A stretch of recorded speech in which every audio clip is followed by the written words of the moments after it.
Welcome back to Powered by Play. I'm Drew, and I'm a professor of theater at Chapman University in Southern California. I'm Avery, and I'm a theatrical scenic designer. Every month on this podcast, we explore what we play, how we play, and why we play. We believe play powers us, and that's what makes it powerful. All right, Drew. All right, Avery. Press play.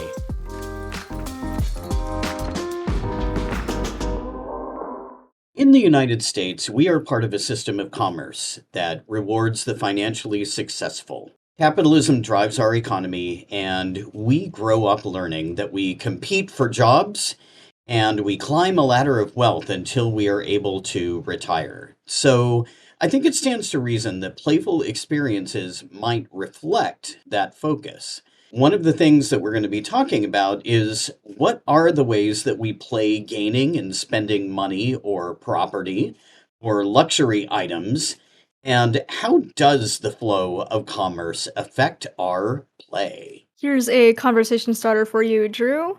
What would you do with your life if money was no object? I think that along with the basics of making sure that my family was financially secure and all that, and that my student loans were finally paid off, I think that I would probably split my time and money between personal discovery and personal curiosity, and then probably funding some cool projects that really deserved to have some financial backing. Things like making sure that college students had enough to eat, for example, like a college and university food pantry, or seeing if I could help with some of the housing crisis that's going on, not only here in California, but in many states.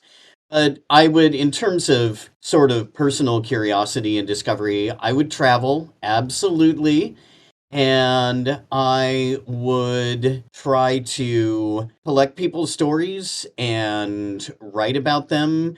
Hey, maybe, I just came up with this. Maybe I would found my own publishing company. Whoa. I know, isn't that cool? Yeah. And I would find some very, very worthy people who had amazing stories to tell and make sure that those stories were heard. Oh my gosh. I think that's what I would do. What about you?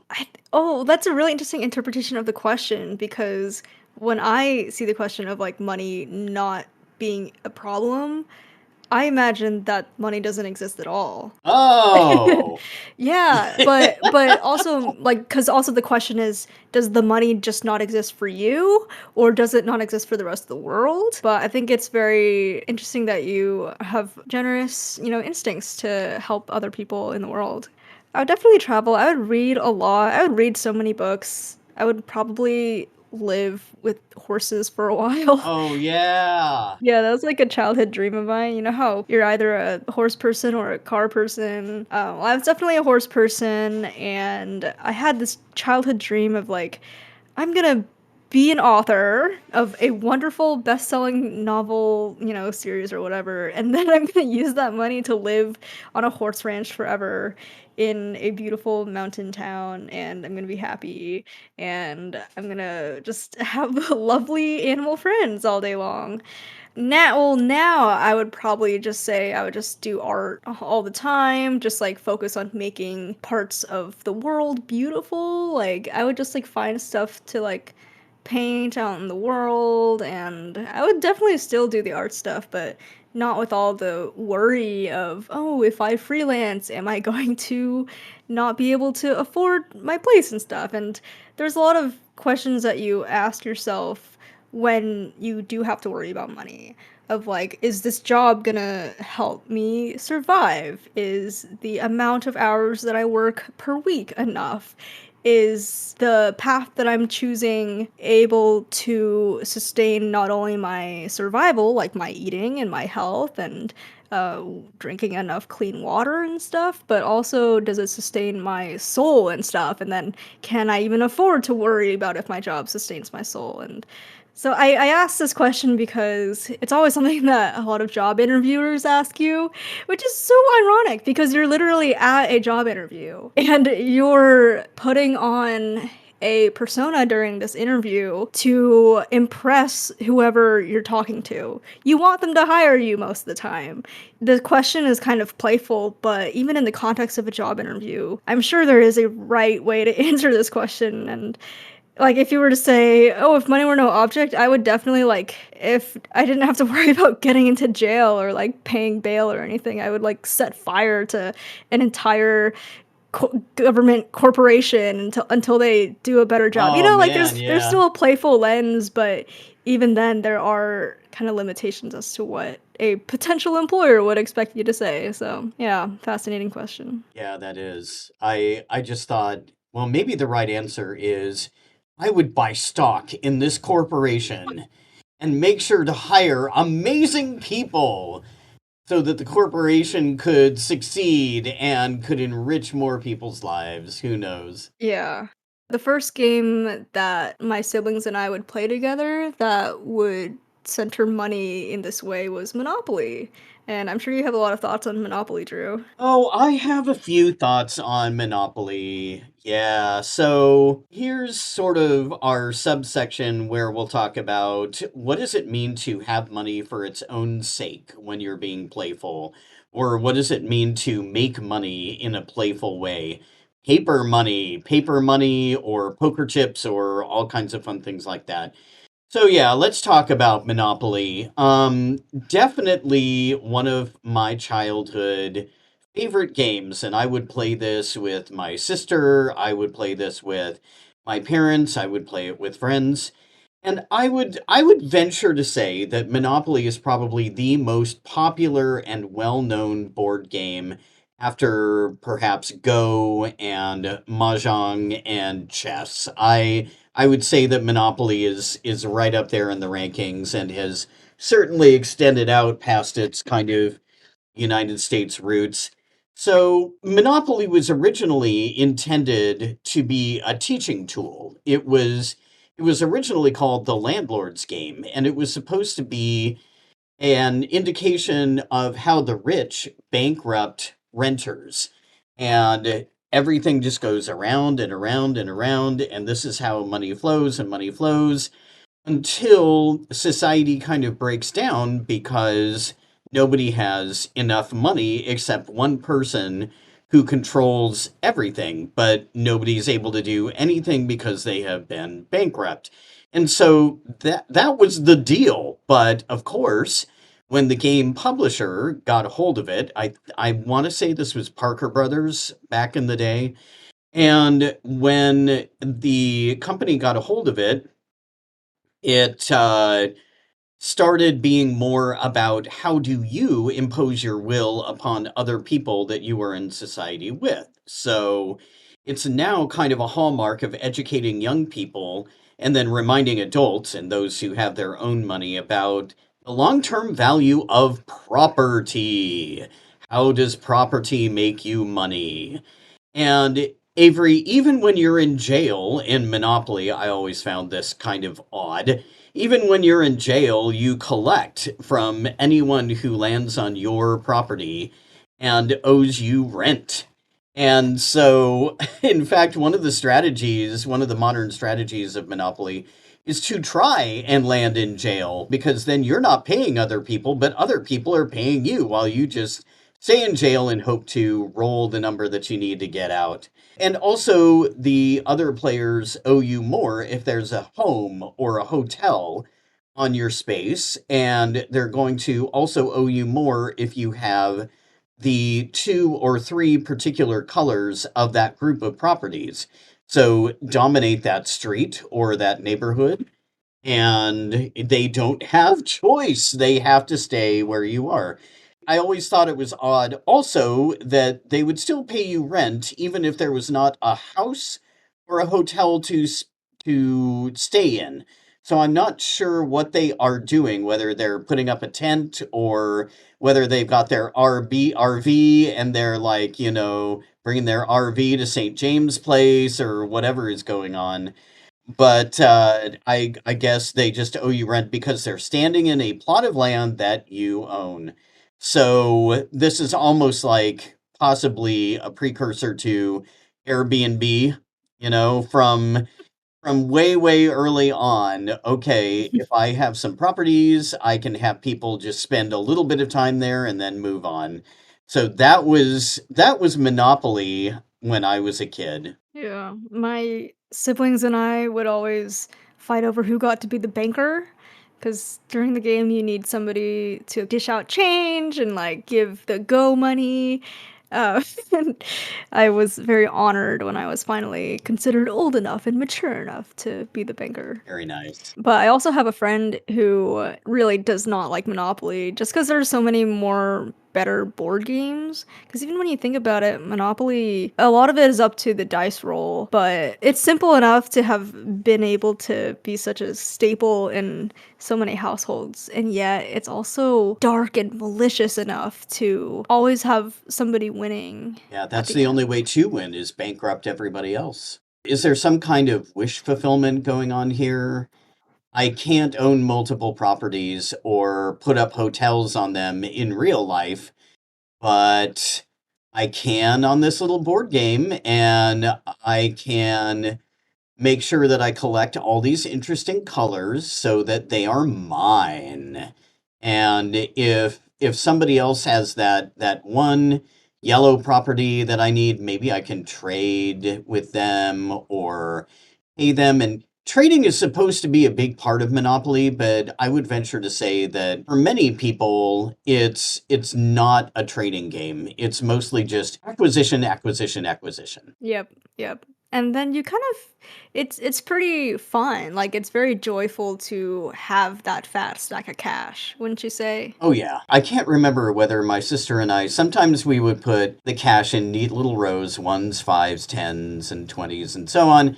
And sometimes we would just scoop it all up and I don't know, pretend we were in some kind of mob movie or something and take the cash and fan ourselves just to just to taunt the other person. One of my favorite video games from the past couple years has been Stardew Valley. It was released in 2016. It's a farm life simulator indie video game by Concerned Ape or Eric Barone, and it's been out on every major gaming platform and has sold over 30 million copies by February of this year. And it's one of the most positively reviewed games on Steam, and I personally have played over 200 hours on my computer and on my Nintendo Switch. So, I'm serious. But not as serious as some other people who have played thousands and thousands of hours. Like, that is also mind boggling. The story of this game is that you, the player, go from a mind numbing desk job with Joja Mart, which is a corporation basically like Walmart, to you inherit your grandpa's farm in Pelican Town, which is located in Stardew Valley. And so you get to farm, you fish, you can forage for stuff, you can mine rocks and ores and craft stuff, and you can also form friendships and romances with other villagers. This is basically the millennial dream of owning property, but in a very cute, pixelated, colorful world. And this this game has been a hit because of the kind of relaxing, cozy elements, but also the stimulation of setting goals and also earning gold. And there's a lot of players who do find this game incredibly relaxing, enjoyable, worthy of sinking thousands of hours into. But there's also tons of players who've tried it and they find it unbearably stressful and unenjoyable.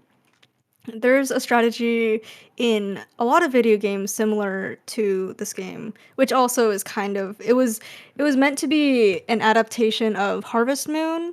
And it was meant for the creator to just kind of practice his coding abilities to work on his employable skills, but it became, a hit after he spent several years working on it. And so the game itself is also kind of a story of following your passion and then making bank as a result. So a strategy to make a lot of bank in this game is called min-maxing, which is just like minimizing your energy usage because each day you only have a limited amount of energy and a limited amount of hours to do your stuff in. So if you minimize your energy usage and you maximize your profit and you do that every single day, you will be able to become a very rich person, and you can either contribute stuff to the community center where you can rebuild the town, or you can sell out to Jojo Mart and kind of get your rewards that way. Oh, and then one more thing is that at the end of each day, the game will summarize what you've accomplished as well. So it'll show you literally how much gold you've made per the categories of farming, fishing, foraging, whatever. And the game is kind of very stealthily wrapped around money. It you can still, do what you want. You can still fish and just kind of like relax, take things at your own pace. And you don't have enough time to do all the things that you want every day, so you have to kind of choose what you want to do in a day and then do your other stuff the next day. So the game kind of forces you to take things kind of slow and just be present and cherish, the things that you can do. But at the same time, the measurement of success in this game is very, very centered around money. So on one end, yes, it's a relaxing farming simulator, but at the other end, it is a commercial power dream of owning property and making tons of money off of it and just becoming richer and richer and richer until you can just buy everything that you need. And so that's kind of the world of this game and the story of this game that you kind of go through. And I think it's a very interesting example of playing with wealth because it's kind of the balance of like, oh, what would you do in a world if you didn't really have to worry about money? But this kind of does both. Of it kind of gives you the idyllic lifestyle, the peaceful town, the beautiful ocean, and the exploration and the crafting, but it also gives you the, oh my god, am I gonna make enough money so that I can buy the crafting items that I want? I have to sell all the products that I make. Like it's very product centric, and it's very accentuating that part of farming and life itself, that you do still have to make money to survive. I mean, if you don't make money, you don't like get kicked out or evicted or anything, but then again, you can't progress in this world unless you make money. And that is such a huge kind of glaring part of this world, in that it is it really a fantasy if you have to make money to progress? Or is it a fantasy because you can make as much money as you want to progress without the obstacles that real life gives you? Yeah. Wow. Interesting simulation Yeah. for Simulacrum Yeah. and creating its own world. Yeah. And I love that you're also talking about what are we trying for when we play. These games that we were talking about have to do with money. And so there are many, many, many, many games that have money as the victory condition, board games and video games and things like that. And then there are some games that have fame or prestige as a victory condition, a victory point condition. And some games are about winning a race and being the fastest to achieve a number of points. But this is a great question about in these games, where are the points coming from? And then if you look at sports, you're dealing with sometimes you're still talking about the fastest, winning a foot race, or swimming a certain distance in the fastest amount of time. Or sometimes you're still talking about the most goals, the most baskets.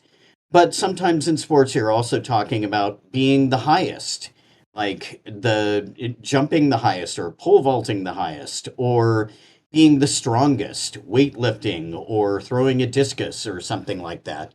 And so sports have this added element of what can the body do? But this is a great sort of indication of what do we mean when we say competition. And I put down this quote from my mom. My mom said this when I was a kid, and I don't remember the context, but it was something I was worried about something. I suppose I was trying for something, or there was like going to be a field day at school, or I don't remember, but my mom said this: I hate competition because someone always has to lose. And which is really interesting because what does this say about America? right? What does this say, or the Western world in general, I suppose, or countries that are economically driven by capitalism, in which their businesses are going to succeed and fail, people are going to succeed and fail.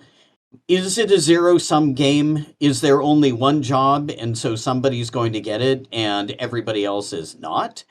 But I love just the idea of stopping to think about losing or failure and kind of what that means.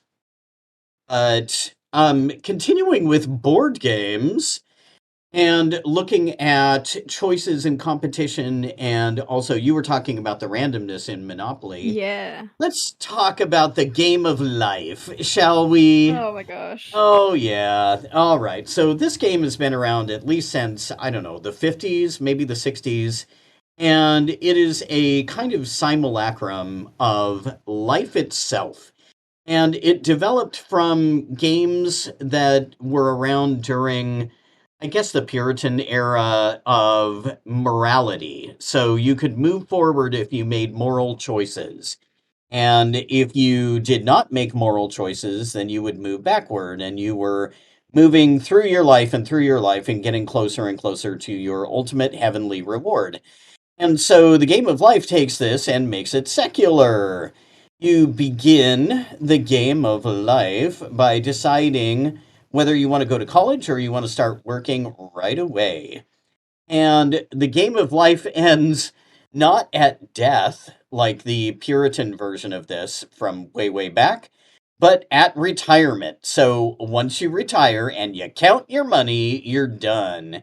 And you're ready to see how your retirement matches up with everyone else's. So you're at the mercy of the spinner in the game of life. And there are only a few choices that you make. There are a couple of ways that you branch off and you make one decision or another. But most of the time, the space that you land on is going to govern what happens to you. And as far as I recall, I don't know about the most recent version, but you are in the versions that I played for many, many years, you were required. Oh, you are a car, by the way, Right, right. with you must choose a pink peg or a blue peg, so you must identify who you want to be. And then at some point, you must stop and get married. And you are not required to put a peg of the opposite color in your car, but you are required to put a single peg in your car to join you in life. And as far as I remember, there's nothing that ever creates the divorce. There's no space on the game board that says, oh, divorce, take that peg out and maybe remarry down the Mm. line. But you do have to stop and buy your first home. And you start with a starter home, and then you ultimately can replace that home with a nicer home depending on how much money you make.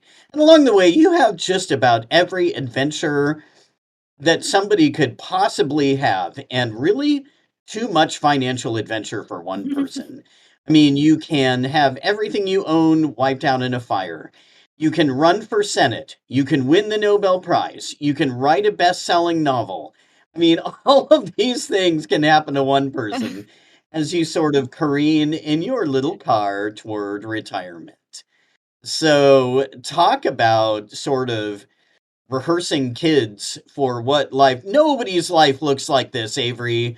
Nobody's life is gonna look like what this simulacrum is suggesting that it might. So do kids understand that? Do they understand that this is almost like a satire, or are they kind of like, man, if I don't end up running for senate and writing a best-selling novel and opening an incredibly successful restaurant, am I not doing what with my life what that board game told me I was going to back in the day? So, have you ever played it, Yeah, Avery? I definitely have. I don't really remember it though, because of course it was so early on in my youth. There's no spot that's just like work at a nice school and be a math teacher. Is are there things like that on the board? I think, well, in the very beginning, teacher is one of the things you can do, but no, there's no, as far as I know, there's no space on the board that's like, you're now in summer vacation because you finished grading your students' papers. Yeah. Or there's no spot like, you finished up working at that boba place that you work at as a part-time gig. Yeah, that's fascinating. Yeah, what about, like, Yeah. construction jobs or painting houses or building buildings or stuff like that? Yeah. I don't really remember blue collar Yeah, jobs. that's interesting. Yeah. If you wanna make life into a game, you have to cut out a few things, so I don't know. Yes, that's true. And it has kind of spawned other life simulator games like Pursuit of Happiness or CV are a couple board games that I can think of. But Mm, yeah, it's really interesting. yeah. What board games have you been playing? Well, I mentioned on last week's episode Bargain Quest, where you're a medieval merchant selling armor or weapons to fantasy heroes, and then they go off to fight their monsters, and then you get extra points if they hit the monster or survive. And you can just kind of get away with, oh, well, I'm going to sell you this piece of armor, even though it looks like you're not going to be able to survive the monster, even if you wear it. But at least I can take your money, and the money will last me until my next turn. So at least I can win your coin, even if I can predict that you might not survive the monster, which is kind of my brother described it as, oh, so this game you're just scamming people. And I was like, yeah, that's pretty accurate. Scamming Heroes. Yeah, scamming heroes for sure. Pretty funny. Yeah. The other game that we've played together with my siblings was Fantastic Factories, where you are building up your own manufacturing or factory empire. And you just kind of you collect blueprints for different buildings, like a manufacturing plant or a steel plant or a coal plant. I don't remember the names for them, but every turn you have the opportunity to roll 4 or more dice, and sometimes you can like buy a temporary worker to give you an extra dice to roll to give you more opportunity. And for me, that game, I happened to roll doubles every single round. And so doubles means that out of 4 die, at least 2 of them would be the same number. And sometimes I would get double doubles too. But like every single round. And that meant because I had this specific building that would allow me to make products, which products with quotes are one of the ways that you can kind of end the game is that if you get 12 products, and I rolled so well that I was able to get 12 products super quickly. And I just felt super duper lucky. I was like, this might never ever happen again in my entire life. To have doubles every single round, like amazing. Um, and this game was a little bit different from Bargain Quest because this one was more of a solitary competition. So it's kind of like Wingspan as well, where in Wingspan you're collecting birds, in Fantastic Factories you're collecting and building factories, but your actions don't necessarily impact the other players that much. So the three of us were just kind of building up our own little empires of factories, but we didn't really have the opportunity or the desire to do anything that was like burn down 3 of your opponent's factories or something like that. Like it was very much like a solitary competition, meaning at the end the points were tallied and one of us did get the most points and technically won, but there wasn't the competition during it necessarily. So that is another way to kind of compete, like kind of side by side, where you're just trying to do your best rather than also kind of sabotage other people. But in Bargain Quest, I think you had the opportunity to be like take down someone else's display item or steal 5 coin from somebody else kind of deal. Yeah, I've seen that strategy for the games that are basically you staying in your lane and trying to do your best as multiplayer solitaire. Yeah, multiplayer solitaire. That's it. I've seen that term thrown around. And it's funny, some people are really into it because that means that they don't have to worry about other people messing with something that they've spent turn after turn after turn getting Yeah. ready. And some people hate it because there is no way to affect what someone else is doing or slow someone down if they're running away with the game. And so Hmm. it's a discussion. And again, it's kind of fascinating, like how does that mirror life, Hmm. right? When you are trying to set something up or get something done, how much can someone else interfere with what you are doing? Yeah. And even in the real world, there are other life events too, like, natural disasters or stock market crashes or bank failures or those kinds of uncontrollable and uh it's not one specific person that's out to get you, but more so the universe has certain circumstances that happen and then you have to react to them regardless of who you are kind of deal. Oh, yeah. There is also the element of randomness in Bargain Quest too. So like there's a phase of the adventure where the heroes do face the monster, but the heroes each get assigned a random card that's like, "Oh, you're reckless, so you get +2 attack and -1 defense." Or you're calm, so you get +1 defense. And situations like that. And so that element of randomness is that like even if you do sell a piece of armor or weapon to a hero that numerically puts them in good odds, the hero themselves are going to act a certain way when they go off to fight the monster that you can't control. And so that element definitely would help to kind of balance out the game as well. And I think randomness is kind of one of the equalizers of these kinds of games too. But yeah, I mean, when I rolled doubles every turn, I was just, wow, the fates are really in my corner today. And the competitive aspect, maybe you feel that the competition is more fair when there is a random aspect to it. But even then, in real life, there's no there's no numerical randomness to everything. There's always going to be systems in place that come before you that affect your chances out in the real world, like your ethnicity, your ability, your previous family's financial economic class, and that kind of stuff is not necessarily part of games that often because that's a lot more complicated to put into a game, you Yeah, know. absolutely. And even things about your training, your charisma, your ability to have a conversation with someone smoothly and stick to the point, all kinds of different things factor into that. Oh yeah. And so maybe the part of games that's so appealing is that each player is theoretically starting out on the same foot. Yeah, I love that. Yeah, everybody has the only difference in the game of life, for example, is what color car are you driving? There are games that start off with different asymmetrical starting conditions. And so one of the most famous is Cosmic Encounter, where everybody starts off with a different alien race, and that gives them a different bonus or penalty or way to win. And tons of games do that just to make things a little interesting.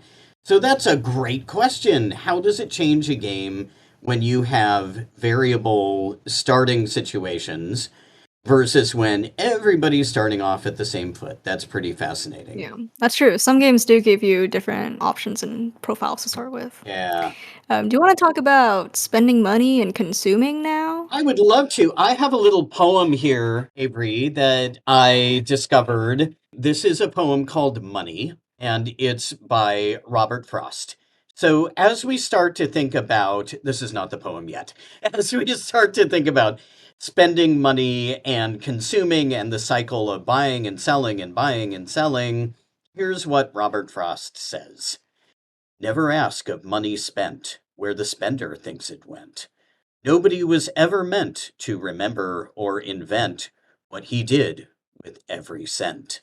Wow. I love that poem. Just kind of think like the thing I don't even remember what I spent every single dollar on yesterday when I went to Target or whatever, or something that I may have ordered online, or but it's really interesting to think about how much we lose track Mhm. of the money that we are spending.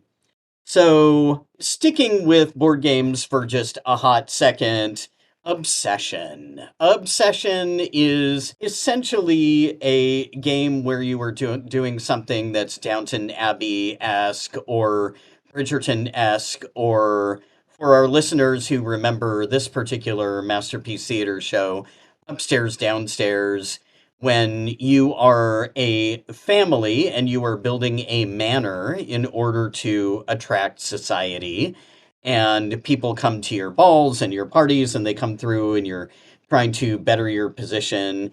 There's also a game called High Society, which is an auction game where certain luxury items are put up for auction and you bid on those objects, and the trick is that you only have so much money to bid with over the course of the entire game, and you have to get objects that will give you good victory points, but the person who has spent the most money automatically loses. Dang. And so you have two things to pay attention to at the same time. How many victory points you are racking up from these items that you are acquiring, but also how much money you have remaining and what you can do with that money. And I also, okay, I have to give a huge thank you here to my friend Asa, who pointed me in the right direction for a few really exciting things about spending money, spending it, making money, spending it. And one of the things that Asa pointed me to was Eve Online. And so I did a deep dive into this particular online experience. This is a virtual world slash game in which players develop and expand their influence in these imaginary worlds. Eve Online has its own economic system, and in some aspects, this economic system becomes a wild west of online multiplayer experiences.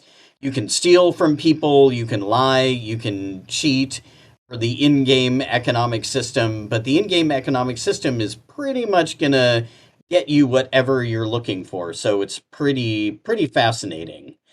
And a couple of other things having to do with spending money and making money. Day traders. Okay. So these are the folks that buy and sell in order to incrementally make a little bit of money at a time. Also, Avery, have you seen those YouTube videos of people who say, I'm going to start with this pen, this ballpoint pen, and I'm going to turn it into a house Yeah. by trading? And I always find this fascinating. Some part of me is like, if that was possible, why isn't everybody doing it? Is it just because these folks have the time? I don't know. But day traders also leads me to other things that are kind of like making money in a very virtual space. Things like non fungible tokens, NFTs, or things like crypto. Essentially, this gets into buying and selling things that have an imagined value. The only value these things have is what is agreed upon by the people who are interested in them. Kind of like back in the day when Magic the Gathering got started and collectible card games got started, the rarity of the cards created a situation where it was the exact same piece of cardboard, the exact same ink that was printed, sometimes literally the exact same artists who had created a rare card and a common card. But because of what that card could do and the rarity, in other words, your chance of finding it in a starter deck or a booster pack, that a certain card might be worth a lot more money than another card. And so it's this, again, this imagined economy and this imagined way of buying and selling. Avery, I'll send it back to you, but when you are ready, I will attempt to tell the story of GameStop and the short squeeze and talk about buying and selling, and how it can have a wider relevance. But what do you think about this? Buying and selling, trying to create kind of this cycle. Yeah, one of my first experiences with the computer game Zoo Tycoon when I was younger, and other tycoon games, there's Roller Coaster Tycoon, School Tycoon, so many other tycoons, and even the Zoo Tycoon, it had, like, the aquarium expansion pack and the dinosaur expansion pack, but when I was younger, I could not understand why I kept going in the red. Like, I would kinda just start a new zoo, and I would just make all these cool enclosures with all these cool creatures, hire all these people, and then I would be so confused as to why suddenly I couldn't buy any more things because I was so deep in debt. And I would just start a new game and be like, "Oh, well, I guess I just." But as I grew older, of course, I realized, and after my sister explained to me, because she's older and wiser, explained to me that you have to make money as well after you spend it so that you can continue to run your zoo. I think it's an interesting. I think playing games like that was actually a really interesting way for me to learn the mechanics of managing a business or something like that. And same thing for other city building games like City Skylines or Frostpunk. Frostpunk's one of my favorites. It's a survival city building one based in a blizzard apocalypse global, survival kind of scenario. And there's no cash money, but the currency that you do deal with is coal, wood, and metal, the important numbers that are also intrinsically related to the survival and the building of your city and your economy. So that's another interesting way that I was able to also learn about, make sure that you are able to produce enough stuff so that you can spend enough of it to keep your people warm, away from the blistering cold of the apocalypse out there. And then a musical that I have been studying lately to begin to design it has been She Loves Me, which is a comedic love story between 1930s perfumery employees, and a perfumery was a place that would sell beauty supplies, kind of like a drugstore for beauty supplies. And in the story, the male protagonist, and the female protagonist, it's like an enemies to lovers arc. If the book trope of that, where they start out hating each other and then they befriend each other and then they fall in love at the end. The male protagonist also happens to just inherit the store at the end as well. And also during this show, it's set in a store, and so the cycle of the seasons of commerce and the customers coming in to be sold stuff that they probably don't really, really need. That whole cycle ends with a climactic area of Christmas time and all the blizzard of people who come in to kind of buy stuff for Christmas time. I don't think this musical is very like critical about the commercial world and the no, like, really, do people really need to buy, a foot cream really that badly? But I think it's just an example of kind of a classic musical where maybe if you start to look at kind of commercial stories with a more critical lens, like, what are you gonna find? Yeah, it'd be interesting to compare that particular musical with How to Succeed in Business Without Really Trying. Oh, yeah, yeah, yeah, there you go. Yeah, and see, okay, what are the strategies here? And what is the goal and how is that happening? And Yeah. inherent in buying and selling and climbing the ladder is some degree of risk, right? We Yeah. always take a risk. For example, if you're building a zoo, you might take a risk by creating an enclosure for an animal and not being able to secure a healthy animal of that type. And so now you created an enclosure and you don't have an animal to put in it. I don't know, lots of different things. Yeah, or if you get, like a really strange animal that people don't really recognize, one that's not really popular. Like, lions and giraffes are pretty popular, but Oh, I yeah. don't know if, like, a pygmy lion or a little prairie dog is gonna I don't know, It depends on, like, what you're stocking in your store. Absolutely. And so with risk, sometimes risks are small and sometimes they're big. We talked about day traders very briefly, and In January of 2021, there was a big deal happening with folks who were getting interested in the stocks of GameStop. So, GameStop is your classic brick and mortar video game, either rental or purchasing, usually in malls. And so the question was, how is this model doing as brick and mortars and malls were kind of falling in their importance and their influence? And so there was a community who was short selling GameStop. And short selling is borrowing the stock and then agreeing to buy back the stock after something happens. And so the general idea, from what I understand with this strategy, is that you make money because the stock loses money. And so you have essentially made money because you borrowed it and then you pay back, you cover the cost of the difference, and essentially you have ended up with more money than you started with. But the risk is what happens if the stock does well? Then you're going to have to cover a cost that was a much greater amount than what you agreed to borrow it for. And so there was a user named Roaring Kitty, and I kind of love this name, although we'll get to sort of the playfulness of Roaring Kitty in a little bit.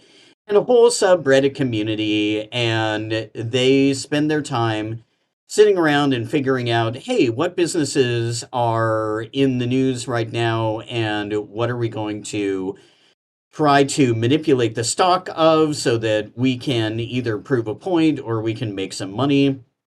And so what happened was the Roaring Kitty and the subreddit community triggered a massive spike in the value of GameStop because essentially they said, actually, this business is doing pretty well and it still has a decent business model.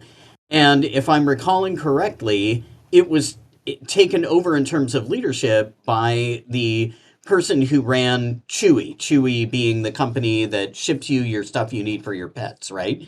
And so Mhm. actually, they said that GameStop was doing pretty well. Well, when the stock did this well, all the people who were trying to take small risks and make a small amount of money suddenly found themselves with really valuable stocks that then they were going to have to cover the price of. And so all of these people got what's called short squeezed, and the risk did not pay off, and it did not pay off for them in this really surprising way. So, although Roaring Kitty has a very playful name, Roaring Kitty and all of the other sort of meme stock manipulators can be actually a little bit dangerous, right? It can actually be like playing with fire a little bit because if you're playful in that way, let's prove a point, let's rescue this business, then suddenly there are a lot of people affected.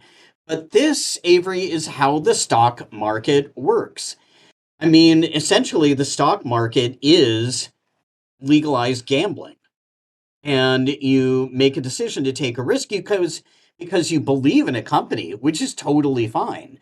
And so you take a risk and you say, I'm going to invest this much. And then one share can be worth $1.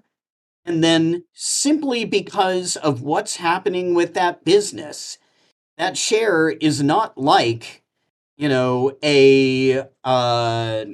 let's say a book, like a copy of The Lord of the Rings, right? That's not going to Mhm. fluctuate in value that much. If you buy that book, you know essentially what kind of value it's going to have. This is a situation where that stock can really shoot up or it can drop down. And Mhm. so there are ways, especially if a company goes public, that people can literally become millionaires overnight because of the risk that they took. And so the stock market and all kinds of interesting things. There are a lot of stock market games. There's one of the classics is Acquire, where you start with a very small business slash corporation and you expand and you merge with other corporations on this grid like board. and then you're rewarded based on how big your company is becoming. So bigger means more valuable, means you make more money. And there are a lot of other games. There's a whole series, the 18XX series, which is a train. Basically, it's creating railroad systems, but also buying and selling stock. And so it's not that you are like Ticket to Ride, you're a certain color of train that you are Mhm. putting down all over the US, right? Yeah. But in 18XX games or Airlines Europe or something like that, or the game Pan Am, it's not so much that you are that particular airline, it's that you are an investor buying and selling stock in multiple different companies that are moving across the board. Mhm. And there's also a new game called Hegemony.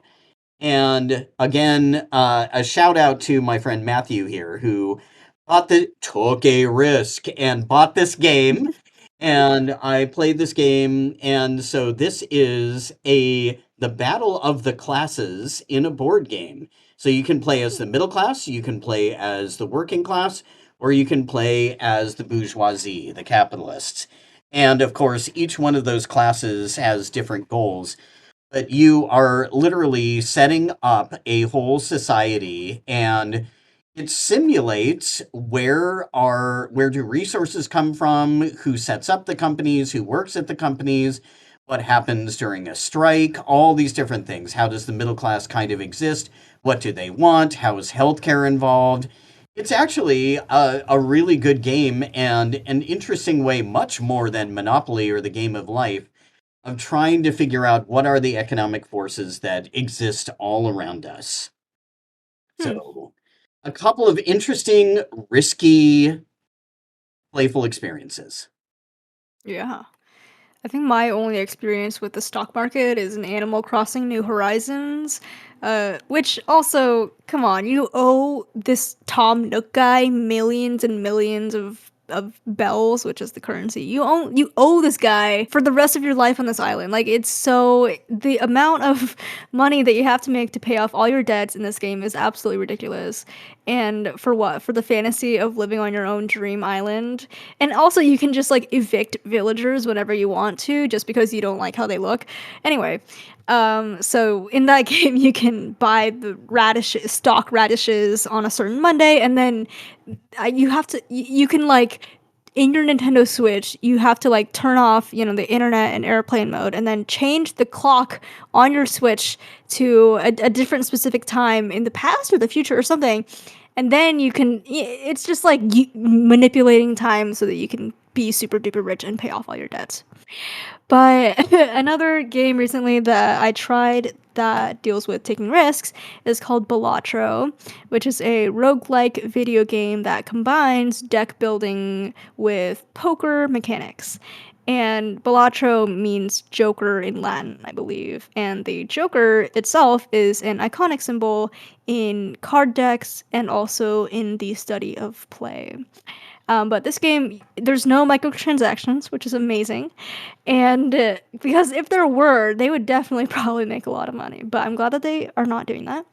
And you just kind of like, you just play a bunch of poker hands and kind of earn your way up to kind of trying to get a certain amount of points by the end. And you can collect these Joker cards to give you more multipliers and more bonuses per your hands. And of course, like any kind of card game, you have to play the cards that are in your hand. And sometimes you can discard cards so that you can hope that you get the cards that you actually want, or sometimes irrationally hope. And sometimes you can kind of calculate in your brain of like, okay, statistically, maybe it's better to discard these now, and kind of like strategize a little bit that way. But there definitely is a lot of luck involved. There's one game where I won like 8 to 9 levels in a row because I could play a straight every single time, and a straight is like 5 consecutive cards, like a 2, 3, 4, 5, 6, and it's just like every game is different, which like the randomization makes games like this very fun and stimulating because your brain likes to deal with new scenarios, but it also likes to figure out how things work.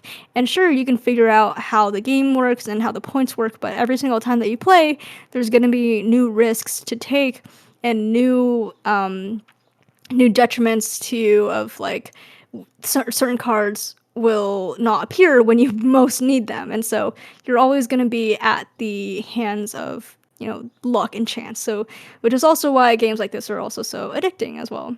But you don't get any like money outside of the game. You just kind of use the money that you earn in the game to upgrade your gameplay while you're in the game. So, like I said, fortunately, no microtransactions. Although a lot of mobile games these days and other, video games do definitely prey on the human brain's need or desire to kind of keep playing with this and also taking risks with their real life money is kind of when I feel like games are using people irresponsibly in a way. But they know that they can get away with it.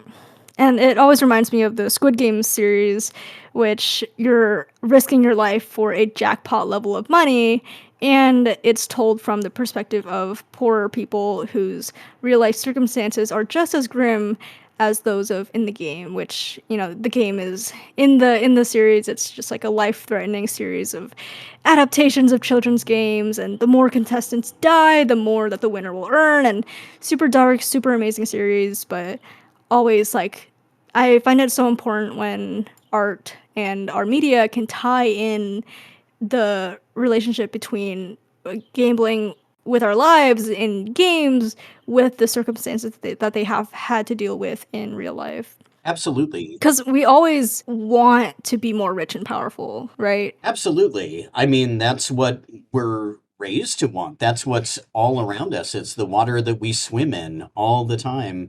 And Squid Game reminds me the question of what kind of scenario or bet can someone who has the money create? So this reminds me of proposition bets or prop bets.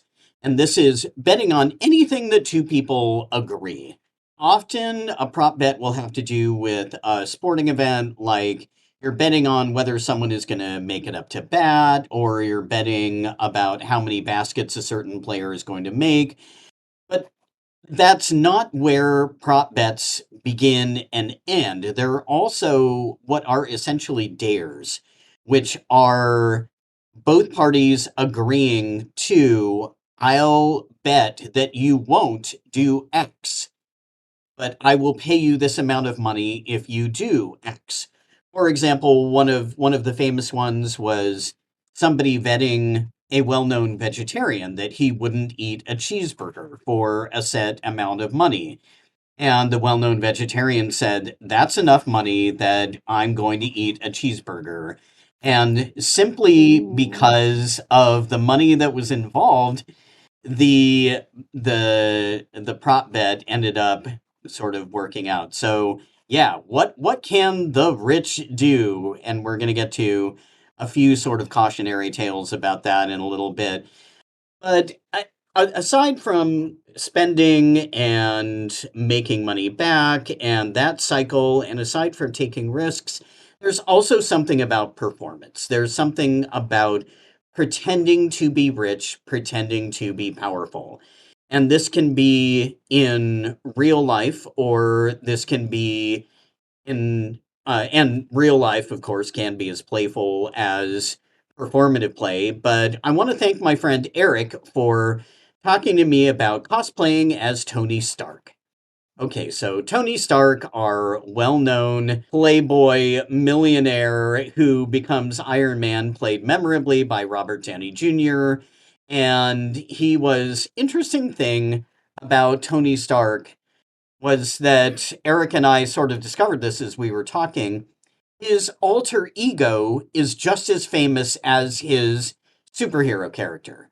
So you can say, oh, yeah, that was Iron Man. But if you said that was Tony Stark, as many people would say, oh, I know what Tony Stark looks like, and I know what the Iron Man suit looks like, as opposed to, say, Peter Parker. I mean, Peter Parker, yes, we follow Peter, so we kind of know, oh, okay, he's a kid, right? He's a sort of nerdy kid who gets bitten by a radioactive spider and gets these powers.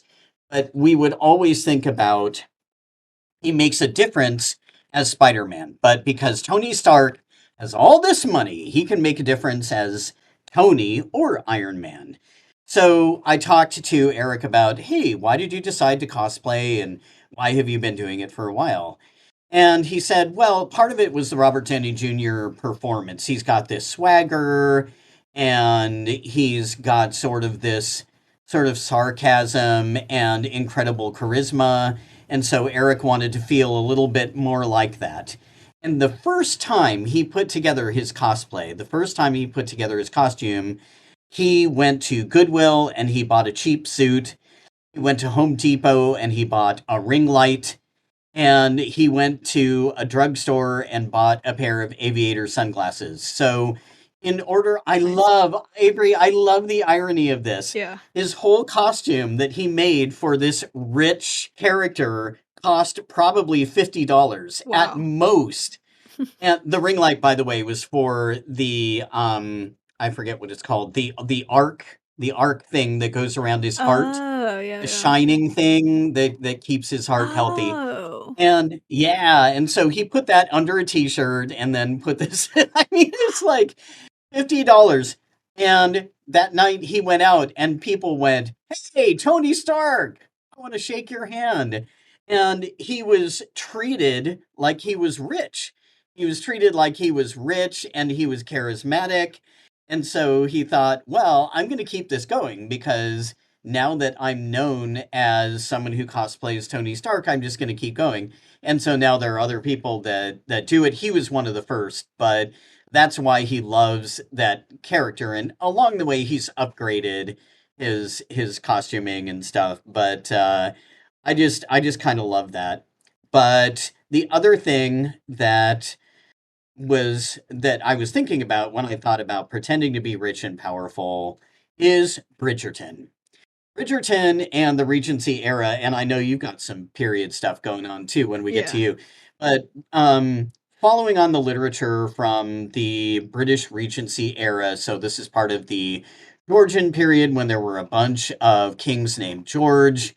Probably the one we're most familiar with is George III, the Mad King, the king who lost the American colonies, memorably depicted in the Bridgerton prequel, Queen Charlotte, which is amazing. So I think that for a long time we've had people who are fascinated by literature from this period and the idea of what women were going through, whether they were nobles or whether they were middle class women, trying to figure out how to secure their future in a society that basically demanded that they get married and that they be in charge of a household.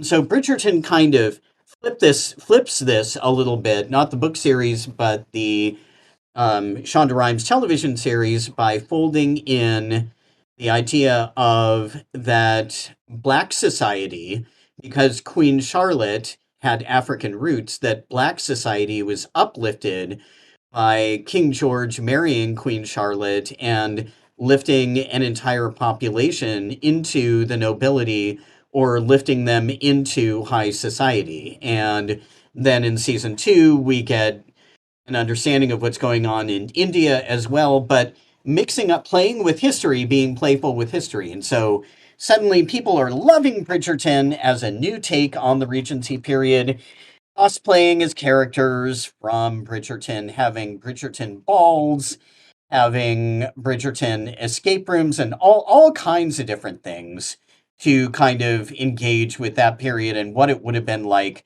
to be a fancy person going to balls and trying to fill your dance card and make a really important marriage match. Oh. Another example of people loving the theme of the rich is the 1920s theme. I think in 2020, everybody wanted to have a 1920s themed party. And when they say that, they mean a wealthy 1920s theme. Because in actuality, during the real 1920s, 60% of Americans lived below the poverty line. And there's a whole, the host of history around that, I'm not quite an expert in, but I know that construction and automobile industries boomed during the post-war recovery around that era, but many farmers, black Americans, and immigrants and working class people did not enjoy that prosperity. And the development of income inequality and adherence to the gold standard during the 1920s was all a major cause for the Great Depression. Like, it wasn't just one or two stock market crashes, it was like a whole arc of the 1920s was kind of part of the following arc of the Great Depression. The Great Gatsby by F. Scott Fitzgerald was an iconic novel that I did have to read in high school, where the narrator, interestingly, wants to be in proximity to this Gatsby figure who, portrays and exemplifies this kind of exorbitant wealth just to kind of chase a girl. But when we find out that it's all an illusion, it makes us question kind of the power of wealth and whether it is really that much of a illusion or if it can be real just because you believe it's real.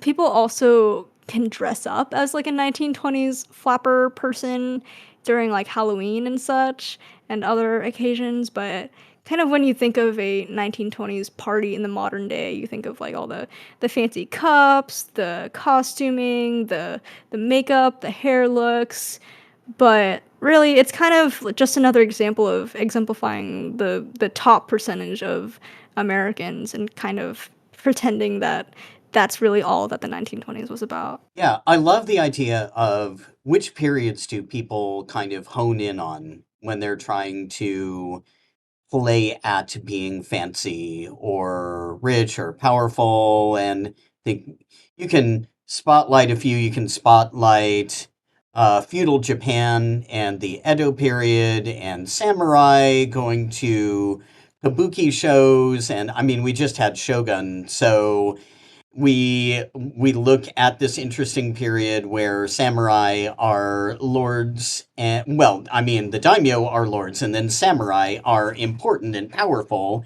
and in some ways they're the tools of the rich or at least the noble, and in some ways they are rich themselves because they have the ability to do much of what they want. And so that's kind of an interesting period. The colonial period in, say, India or in South America, if you're looking at sort of the building of Spanish buildings in South America and the fanciness, or if you're looking at the British Raj in India and the British clubs, and how the Brits came in and essentially established themselves as the fancy ones because of, hello, economics. And economics combined with military might is a pretty powerful combination. Yeah. So, all of those different sort of period pieces and ways, times that whenever somebody says, hey, what time period would you want to live in? If you weren't living in the time period you're in, I think a lot of people go to these particular periods. Yeah. But you mentioned Gatsby, and Gatsby probably leads us to learning lessons about wealth or being warned about wealth and how dangerous it can be, and how just like the GameStop thing, playing with fire. So I thought about this. Okay, what are the playful ways that we are taught about this? Everything from the classic Greek tragedies or Shakespeare's tragedies, when we read those, when we do scenes from them, high schoolers doing scenes from tragedies is always fascinating because they're learning about what brings down the rich and powerful. Mhm. Power and wealth won't save you. Mhm. And one of the famous lines in Richard III is, a horse, my kingdom for a horse. All he wants to do is stay alive. And at the Battle of Bosworth Field, he cannot escape who the person who will become Henry Tudor, who is going to kill him. And I mean, things like A Christmas Carol, so fast forwarding to the Victorian period, and Charles Dickens basically saying, Money doesn't do anything unless it's used to help others. Scrooge can have as much money as he wants, but ultimately, all he is an unmourned dead body with a tombstone. Here lies Ebenezer Scrooge. But if he puts that money to work, if he gives money to the homeless and the poor, and if he buys a Christmas goose for Bob Cratchit, his Clark, his clerk, his Clark. I personally like Mhm. the way the Brits say it. I think Clark is just fun. And if he helps out Tiny Tim, and if he goes to his nephew's Christmas party, all these good things will happen. And The Great Gatsby, as you absolutely pointed out, be careful because wealth is seductive. And ultimately, not to create a spoiler for a book that's been out since the 1920s, but ultimately, playing at being rich and getting too involved in being rich can leave you shot dead face down in your swimming pool. So be careful.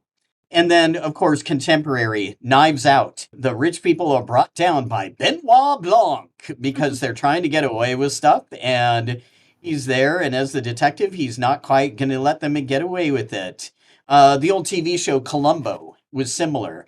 There was a police lieutenant who worked in the ritzy part of LA. He was a homicide detective. And so Columbo was this scrappy working class guy who would always figure out which rich person had killed the victim in that particular episode. And okay, Avery, the menu. Yeah. So inviting all these rich people and creating a situation where the fancy restaurant was going to bring them all down because they had all done something to quote unquote deserve this very bougie death. But again, sorry for the spoiler, the one person who is able to escape this is a working class character who figures out that the way to get out of the situation is to ask the famous chef, the deadly chef, to cook her a cheeseburger Mhm. and bring him back to his very, very beginning roots.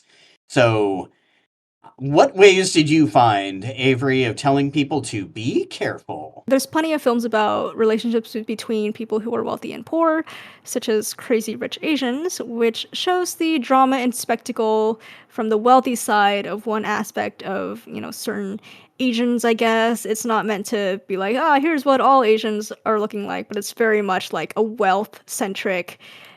Here's what happens when a not as wealthy quote unquote infiltrator tries to get into our family. It's very like soap opera, comedic, dramatic family kind of deal.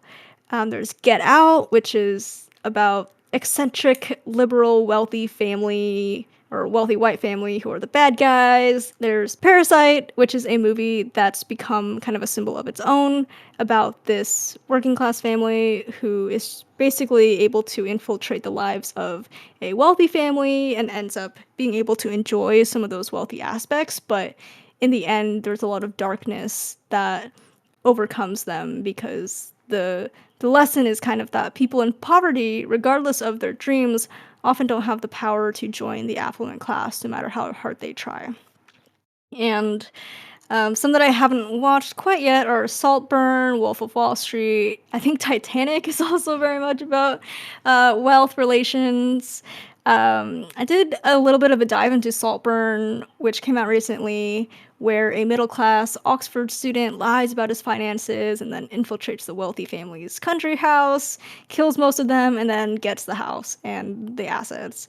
And there this one was also very similar to The Talented Mr. Ripley, in which a New York con artist goes on a secret mission in Italy and involves murder, seduction, gaslighting, and kind of very, very similar arcs of like somebody trying to infiltrate like a wealthy situation.